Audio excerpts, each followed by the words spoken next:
Buenos días, Liliana Piña de tiempo.com.mx y Puente Libre en Ciudad Juárez.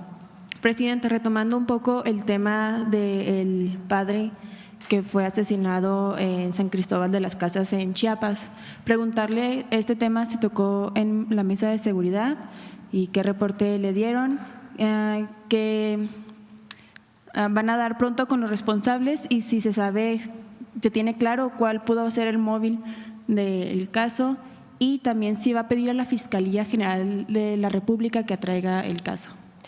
Sí, el día de hoy, desde ayer, en el momento en que ocurrió, de inmediato me informó la secretaria de Gobernación y el secretario de Seguridad Ciudadana. Le pedí a Rosa Isela que estuviera en contacto con el gobernador, con las autoridades eclesiales. Por supuesto, lamentamos este hecho y no podemos especular. Necesitamos que se hagan las investigaciones. Hoy el secretario de Seguridad Ciudadana está en contacto con el gobernador y vamos a ver si atrae el caso a la Fiscalía General o se queda en el Estado. Pero necesitamos pues hacer la investigación, que las autoridades, que la Fiscalía haga la investigación y colaborar y coadyuvar en todo lo que se requiera. ¿Y cuál es el mensaje que le envía a la población de Chiapas, además de los jesuitas y conferencistas del episcopado? Sí, estamos trabajando en dos áreas en Chiapas, como en todo el país. Chiapas cambia de gobernador en diciembre.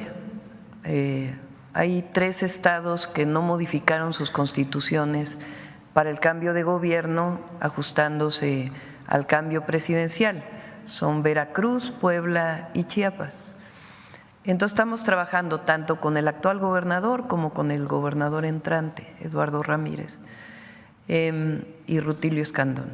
Entonces se está trabajando con ellos en dos áreas. Uno,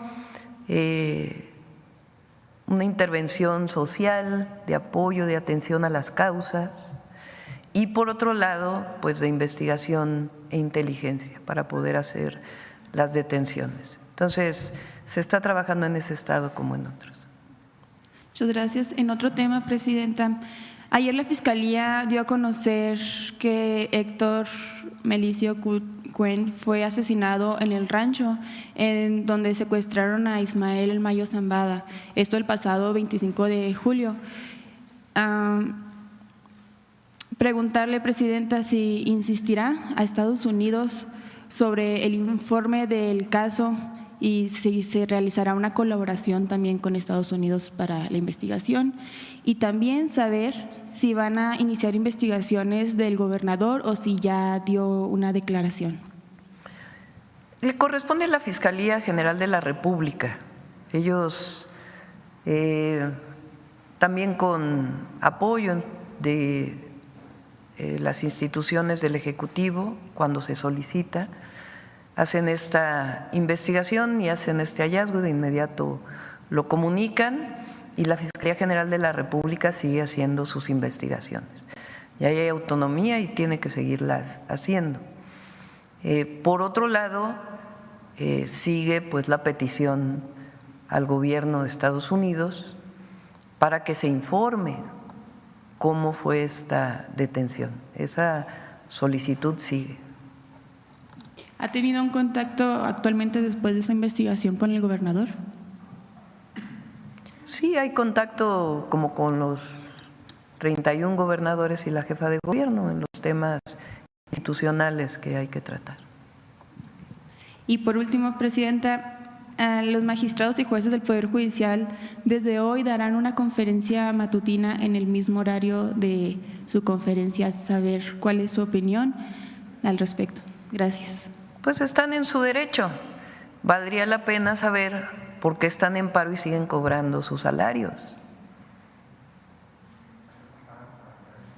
O sea, es algo relevante. Son más de 13,000 casos que están parados. Entonces, si están en paro, ¿por qué siguen percibiendo salarios?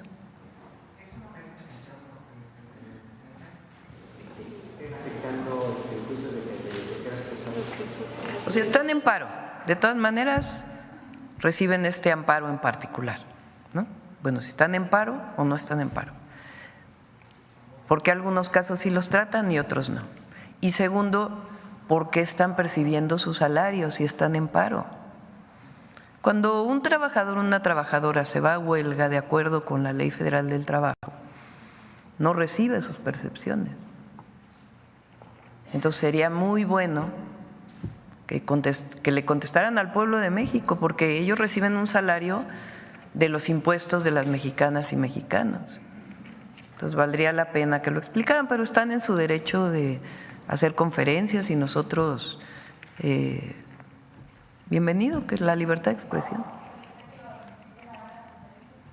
Sería muy bueno que le explicaran al pueblo de México, no a la presidenta, al pueblo de México, por qué siguen recibiendo sus ingresos, prestaciones, cuando la propia reforma establece en un transitorio que se van a respetar todos sus derechos y sus salarios, sus ingresos. Entonces, ¿cuál es la razón de los trabajadores y trabajadoras del Poder Judicial? Que no son, digo, los jueces, magistrados, ministros, pues entiendo que no estén contentos con que van a ser sus espacios ahora decididos por el pueblo de México. Ahora, ellos pueden postularse para ser electos o electas. Ellas pueden postularse, que se postulen, que digan al pueblo de México cuál es su tarea, cuál es su función, todo lo que han hecho,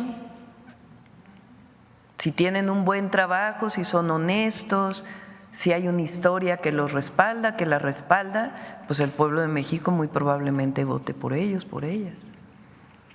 Pero si no, y ahora los trabajadores y trabajadoras del Poder Judicial, ellos se van a quedar trabajando, ellos van a seguir recibiendo sus prestaciones. ¿Cuál es la razón por la que estén en paro, por la que están en paro? Eso es una buena pregunta. Y segundo, ¿por qué el Consejo de la Judicatura sigue diciendo que no hay problema, que sigan recibiendo sus ingresos?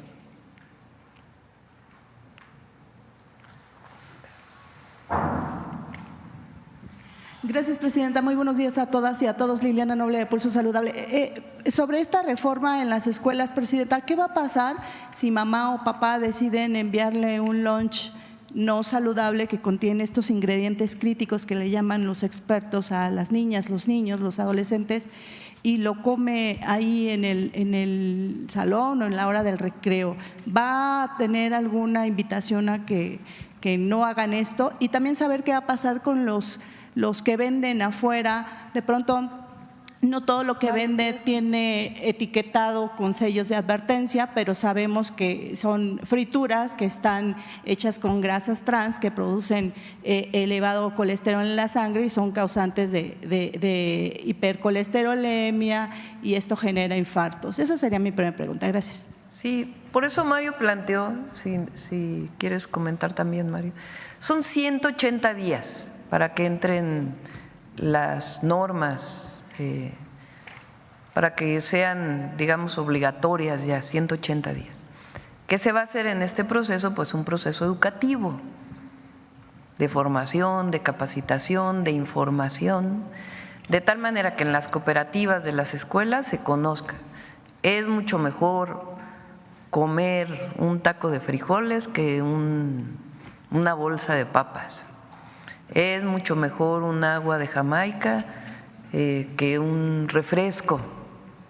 Tienen mucho azúcar, hace daño a la salud. Entonces, lo importante es que haya la educación para que sea en la escuela y en el hogar. Por eso los lunes son de vida saludable. Entonces, no es que se vaya a sancionar al papá o la mamá, pero en la medida que eduquemos, capacitemos, formemos, pues los papás y las mamás no van a enviar comida chatarra a los niños al mediodía, y lo que se vende en las cooperativas pues va a ser comida saludable. Gracias, presidenta. Y como segundo cuestionamiento, el día 12 de agosto del 2003, México ratificó el ingreso al Convenio Marco para el Control del Tabaco como primera nación de las Américas. Después, en el 31 de mayo del 2022, el expresidente Andrés Manuel López Obrador, por decreto, dijo que se prohibía la comercialización, la publicidad de los productos de tabaco calentado, de los vapeadores, de los cigarros electrónicos. En febrero pasado, en Panamá, México fue aplaudido de pie por ser uno de los países que más apego tienen al Convenio Marco para el Control del Tabaco. Es un país que está haciendo punta de lanza junto con Brasil y también Panamá. Yo quisiera conocer qué se está haciendo al respecto. El decreto o la reforma número 9 de vapeadores y fentanilos habla explícitamente de esto, pero también quisiera saber qué hará su gobierno, presidenta. Primero, saber si los pictogramas van a mejorar, van a cambiar en las cajetillas, si ya van a ser completos o cómo va a ser este asunto. Y en segundo, hay un nuevo producto emergente que sacó la industria. No estoy en contra de ninguna empresa, pero no hacen productos que generen bien a la salud y se llaman bolsas de nicotina. Es como estos bolsitas que nos dan en los restaurantes que contienen sal, más o menos algo así, y los jóvenes la utilizan con el dedo, se la ponen directamente en las encías, esto con la finalidad de suplir un efecto del tabaco. Ellos le llaman que es la transición, ya no uses tabaco, ahora usa un cigarro electrónico, un vapeador o usa una bolsa de nicotina. Y dicen los expertos que cualquier producto que contenga nicotina no es compatible con la vida. Más o menos, para que la gente conozca, presidenta, entre 50,000 pesos y hasta 200,000 pesos cuesta un ciclo de un mes de tratamiento de alguien que tiene cáncer de pulmón. Más o menos entre el 70% de los cánceres de pulmón son atribuibles a personas, a usuarios, desafortunadamente, del tabaco. ¿Qué se haría al respecto de todo esto? Gracias. Está en proceso la aprobación de la prohibición de vapeadores. Esperamos que este mismo año salgan todas las reformas que se presentaron el 5 de febrero. La electoral, esa no fue aprobada por la comisión, y también hay algunos otros temas en algunas otras que se están revisando, pero no cambian la esencia de lo que se presentó. Y ahí está la de vapeadores. Entonces, esa reforma tiene que pasar. Y si te parece, invitamos al secretario de Salud. En una mañanera vamos a regresar a partir del próximo mes a que los martes haya informe de seguridad e informe de salud. Se está haciendo un programa muy completo para atención y prevención de la salud. Entonces, la primera sería esa presentación, y ahí le pedimos al secretario de Salud que nos ayude a contestar lo que cuestionas, lo que presentas hoy. Gracias, presidenta. Y finalmente, no sé si pudiera haber la posibilidad de que la secretaria Citlali viniera a platicarnos qué función tiene exactamente, cómo funciona, cómo va a beneficiar la Secretaría de las Mujeres a las mujeres, si va a haber programas especiales, la parte jurídica, todo esto. Porque fui a una conferencia de prensa de estas organizaciones de la sociedad civil en donde hablan que uno de los vehículos que pueden servir a los caballeros para poder ser más violentos es justamente el alcohol. Entonces, ellos hablaban de que desafortunadamente en el país, así como ya hay un reglamento acerca del control del tabaco, no hay algo al respecto en materia de alcohol, pero que la mayoría de las denuncias o de las mujeres que son violentadas o golpeadas tienen la pareja tiene una estrecha relación con el alcohol. Entonces, ellos decían que seguramente seguramente ahora con esta Secretaría de las Mujeres se podría poner especial atención en este capítulo, que es desafortunado, pero como es una de las drogas lícitas también junto con el tabaco, difícilmente se puede establecer una prohibición como tal, Presidenta. Bueno, son dos temas, ¿no? El alcohol y el proyecto de la Secretaría de las Mujeres. Si recuerdan, estuvo aquí Citlali cuando se presentaron las modificaciones constitucionales, la propuesta de modificaciones constitucionales y legales para apoyo y protección de las mujeres y para que quede en la Constitución el derecho a la igualdad sustantiva. Y además ella tiene un programa. Además se presentó la cartilla de derechos de las mujeres. Entonces dimos un mes más o menos para que se pueda tener un primer documento de la cartilla y ahí la podemos invitar para que pueda platicar todas las funciones que va a tener la Secretaría de las Mujeres, los programas, cómo va la cartilla y además pues le pedimos también al Secretario de Salud sobre el tema del alcohol. Nosotros, así como es el tema de la alimentación, ponemos gran énfasis en la educación, en la promoción, en la capacitación, en la formación. Es mejor la conciencia de la ciudadanía respecto al daño que le puede provocar un cigarro, las bebidas alcohólicas, etcétera, que estar también regulando todo. Entonces hay que ver hasta dónde se regula, que es importante, y también, sobre todo aquello que hace tanto daño a la salud, y la otra parte que es muy importante de la educación social, comunitaria. Gracias. Acá, vamos uno por uno. Muy buenos días, Presidenta. Abundar un poquito sobre el tema del asesinato del cura. ¿Qué más se tocó en el Gabinete de Seguridad? Y aprovechar también si ya se unió el fiscal a estas reuniones. Esa sería mi primera pregunta. Sí, hay un representante de la Fiscalía General de la República en las reuniones del gabinete y además de las propias reuniones del gabinete, pues hay reuniones. Recuerden que nosotros respetamos la autonomía de la Fiscalía, pero eso no significa que no haya coordinación para la detención de delincuentes. Entonces se está trabajando en esta coordinación y damos más información en cuanto tengamos pues más información sobre el lamentable asesinato del padre en Chiapas. ¿El fiscal no le ha dado fecha para que asista presencial? Quedamos en esto, que viene un representante de la Fiscalía y además hay reuniones cada determinado tiempo con el secretario de Seguridad Ciudadana y el propio fiscal. Y por otra parte, sobre el tema del INAI y la nueva secretaría, preguntarle cómo van las mesas de trabajo con la Secretaría de Gobernación y cómo se va a manejar el sistema de acceso a la información de transparencia. Sí, ¿quieres comentar que te reuniste? Sí, muchas gracias. Con su permiso, Presidenta. Pues recibimos a los comisionados, a las comisionadas, al comisionado y comisionadas, y hablamos con ellos, les escuchamos los planteamientos que tienen sobre ellos. Saben claramente que la reforma sobre los organismos autónomos va hacia adelante.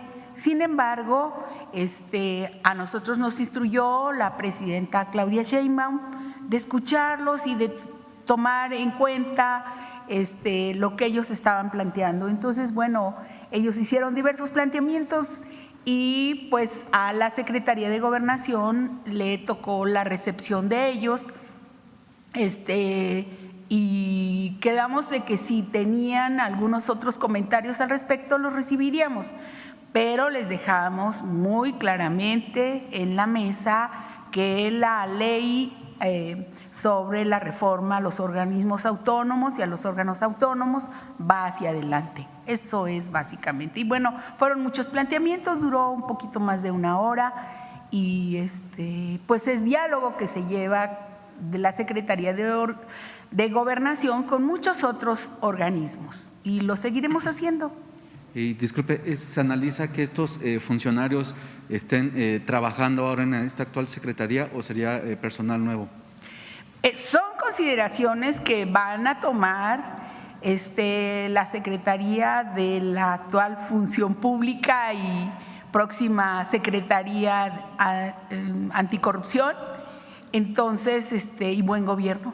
Y lo que nosotros pensamos es que la mayoría de los trabajadores que son técnicos, etcétera, pues van a mantener sus derechos, pero llegando a la nueva secretaría pues habrá que ver, pero sí definitivamente en el caso de los comisionados pues la ley es muy clara al respecto, ¿no? Muchas gracias. Acá. Buenos días, presidenta, funcionarios. Adriana Estela Flores del Instituto Mexicano de la Radio. Yo quisiera abundar un poco más, presidenta, sobre el caso de Chiapas, sobre más allá, mientras se llevan a cabo las investigaciones en torno al asesinato del sacerdote, ¿qué va a pasar respecto a las denuncias que él hacía? Él se volvió uno de los rostros más emblemáticos respecto a las denuncias sobre la violencia en esa entidad. Él había hablado y denunciado el desplazamiento forzado de comunidades indígenas, también el surgimiento de grupos de autodefensa, también el desprecio sobre todo del gobernador de Chiapas. Él decía que el gobierno no solo no hace nada, sino que sistemáticamente pues niega la existencia de esta violencia y señalaba que con esta violencia que se vive en Chiapas ya no se aguanta. Le quisiera preguntar, presidenta, ¿cuál es el diagnóstico que se tiene sobre lo que se está viviendo en Chiapas? ¿Qué es lo que se está viviendo allí y qué va a hacer su administración para frenar toda esta ola de violencia en esa entidad? Sí, si gustan, dedicamos un día a hablar del tema de Chiapas y de otros estados de la República. El día de mañana, por ejemplo, viene la gobernadora de Guanajuato al Gabinete de Seguridad. Es de otro partido político, pero eso no quiere decir que no nos coordinemos para la seguridad de los habitantes de Guanajuato. Y es necesario… de hecho, ya están en Celaya, en León, hay una estrategia desde antes y cuando llegamos la reforzamos, en particular en Celaya y en León, Guanajuato, en Salamanca también. Entonces estamos trabajando ahí, viene la gobernadora y vamos hay que entrar pues a pacificar y a poner orden en Guanajuato. De igual manera, vendrán pronto el gobernador actual y el nuevo gobernador, el gobernador electo, para poder trabajar conjuntamente la estrategia para Chiapas. Cada estado es distinto. En algunos casos se tiene que entrar con mayor fuerza en la atención social por diversas razones. En otros es más importante, sí, la atención social, porque en todos es importantísima, pero también la estrategia de detención de quienes generan violencia. Entonces, en todos los casos hay una estrategia general, pero se hacen estrategias particulares para cada entidad de la República. Entonces, ustedes saben que en Guanajuato, si vemos por homicidios, Guanajuato es la entidad que tiene más homicidios en el país, le siguen después otras entidades dependiendo del mes, está Chihuahua, Estado de México, a veces es Baja California, y estamos trabajando. Ya vino la gobernadora de Baja California y se está haciendo una estrategia que no es que de un día a otro se pueda resolver, pero hay una estrategia que se va a notar en poco tiempo. Entonces, lo mismo es para Chiapas. Y en ese caso, si nos permiten que podamos un día, cuando venga el Gabinete de Seguridad, platicar qué se está haciendo y cómo se va a proteger a la ciudadanía en Chiapas. Presidenta, y si me permite, sobre este tema que ya estaban denunciando aquí en este momento, sobre la actuación del Poder Judicial para frenar políticas, leyes y otras acciones o proyectos de infraestructura de su administración. Usted hace días, hace varias conferencias, expresaba su respaldo al presidente de Colombia, Gustavo Petro, ante lo que él consideraba o llamó como un golpe de Estado en su contra, luego de que se activó esta investigación por parte de las autoridades electorales de Colombia respecto a una situación respecto a sus gastos de campaña. Yo le quisiera preguntar, Presidenta, si considerando estas actuaciones que se están dando por parte del Poder Judicial, lo que señalaba la Secretaría de Gobernación respecto a cómo están emitiendo suspensiones en contra de normativas y otras cuestiones, lo que también decía la consejera jurídica Ernestina Godoy respecto a que se vulnera el pacto federal y lo que señalaba el ministro en retiro Saldívar. Si usted considera, Presidenta, que también se está activando o su administración está frente a un intento de golpe judicial o lawfare en contra de su administración, Presidenta. No, no lo creo. Son resistencias de jueces, juezas, magistrados, magistradas frente o ministros, ministras frente a la reforma. Nosotros se ganó por una amplísima mayoría, casi 60% de la votación. Eso permitió que hubiera una mayoría calificada en la Cámara de Diputados, en la Cámara de Senadores y que la mayoría de los congresos locales hayan aprobado el cambio constitucional. Ellos tienen resistencia porque no quieren dejar pues, el puesto que tienen. Pero ya hay un cambio constitucional.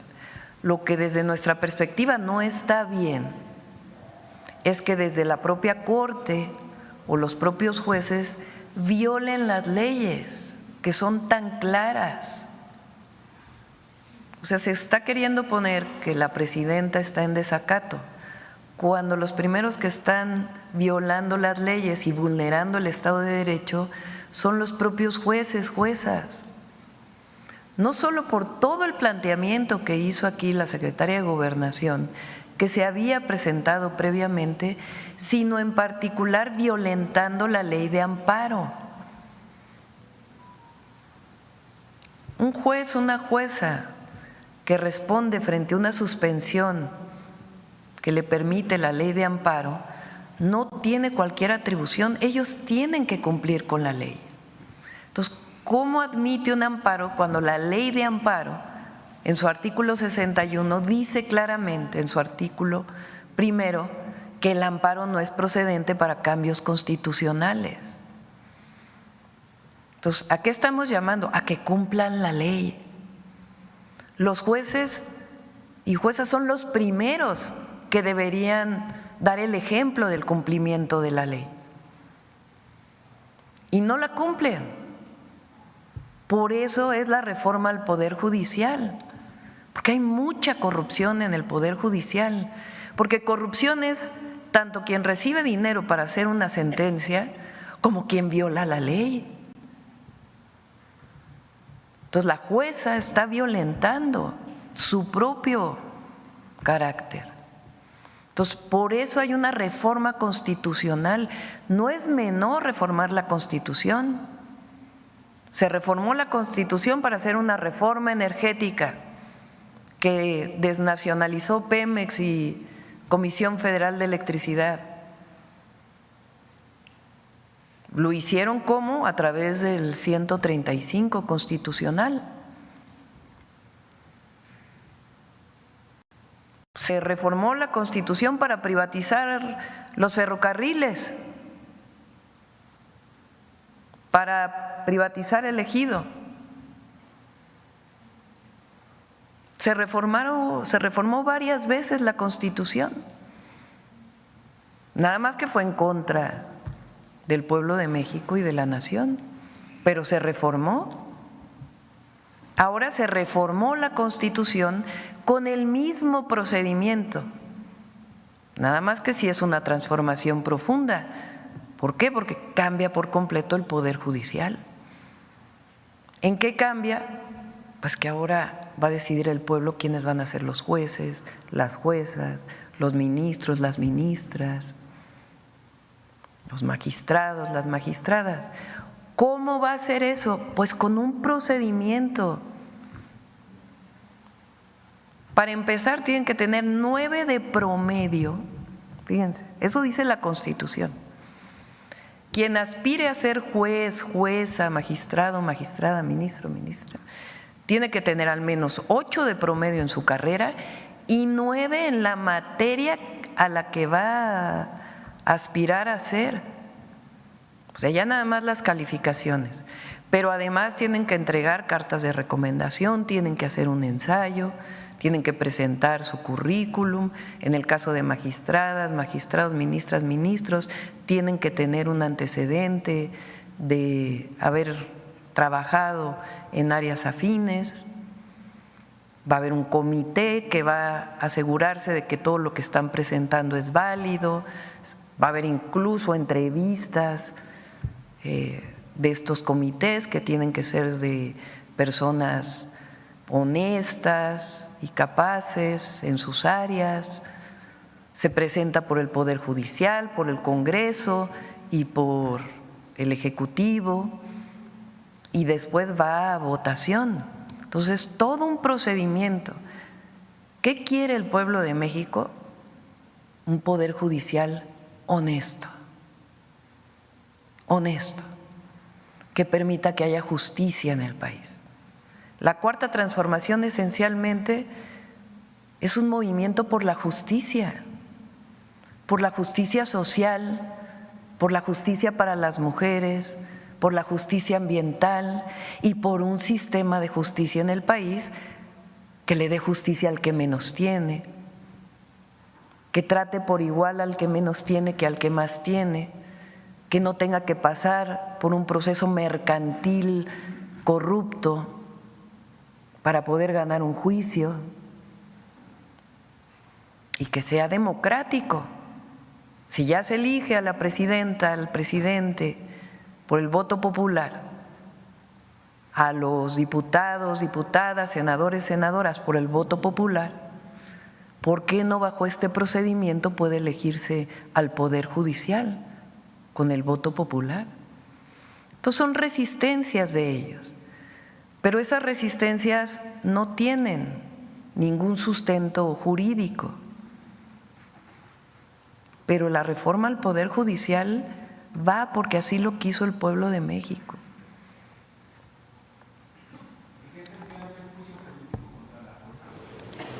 Sí, pero nosotros no nos vamos a meter en ello. No se trata de eso. Ahora, sí ponemos una queja en el Consejo de la Judicatura. ¿Por qué? Porque desde nuestro punto de vista, además es público y notorio con lo que presente, pues no está en sus funciones esta suspensión. Entonces, que lo analice el Consejo de la Judicatura. Eso es todo. Pero no vamos a entrar nosotros a juicios políticos. Y ¿qué queremos todas y todos los mexicanos? Pues que avance este proceso. Ya quien no estuvo incluso a favor de la reforma al Poder Judicial, una persona como Diego Valadez, que es reconocido por mucha gente como un constitucionalista, nosotros pues tenemos nuestras diferencias con él, pero ya dijo, ya pasó, vámonos a lo que sigue y que se haga bien y lo vamos a hacer bien entre todas y todos. A ver, la última, porque ya son 9:20, casi 20. Gracias. Mariana Madrid, de Albavisión.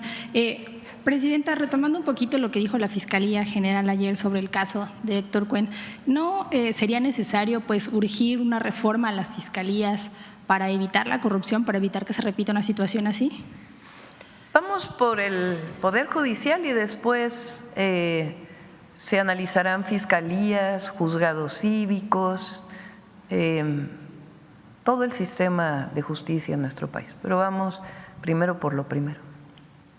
Y bueno, respecto a las conferencias que van a hacer los jueces, pues la primera ya empezó hace un rato y pues fue el ministro Juan José Olvera que le está pidiendo tiempo y, si me permite leer tal cual, la postura que tiene la Presidencia de la República y los legisladores es ilegítima, ellos no tienen la última palabra, no son los jueces, hay que dar tiempo a los procesos judiciales. ¿Cuál sería su postura a esta primera declaración de la conferencia de los jueces?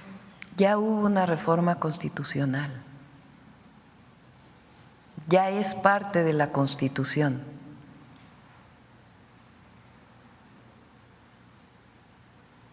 Entonces, ellos pueden postularse, sí, ellos pueden presentar ante la ciudadanía su carrera, ellos pueden presumir ante la ciudadanía su carrera judicial, decir qué es lo que han hecho, los juicios en los que ellos han participado, su honestidad, su probidad, si es que la tienen, obviamente, para que puedan participar en la elección. Se les está dando esa posibilidad de que participen ministros, ministras, magistrados, magistradas, jueces, juezas, de que participen en la elección, que se postulen y que le digan a la ciudadanía qué han hecho. Ahora, claro, si tienen un historial pues difícil de presumir, pues va a estar difícil que los elija el pueblo, ¿verdad? Finalmente, el fin de semana que anunció el programa de la beca, bueno, el apoyo para las personas con discapacidad, ¿tiene ya un presupuesto proyectado para el próximo año? La beca… Bueno, el apoyo para las personas con discapacidad. Si ya recuerden que hasta los 29 años es, ¿verdad? Hasta los 29 años es universal. Y después de los 30 a los 64 hay una participación dual.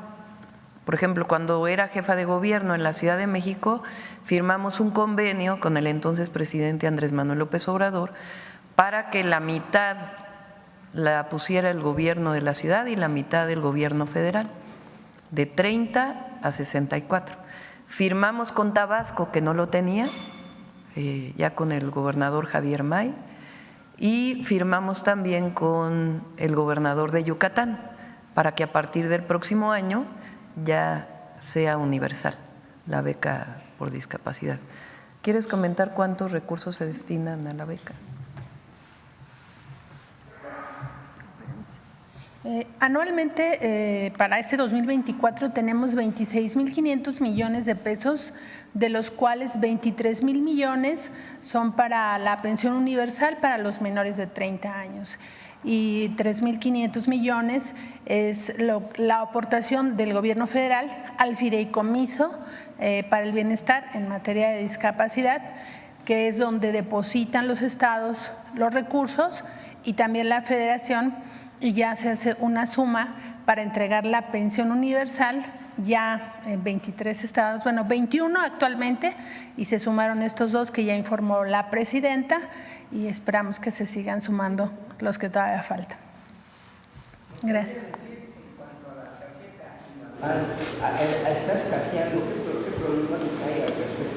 No tengo el reporte de que escasee, la tarjeta hace tiempo que, por el contrario, estamos haciendo el trámite a través de los módulos de la Secretaría de Bienestar.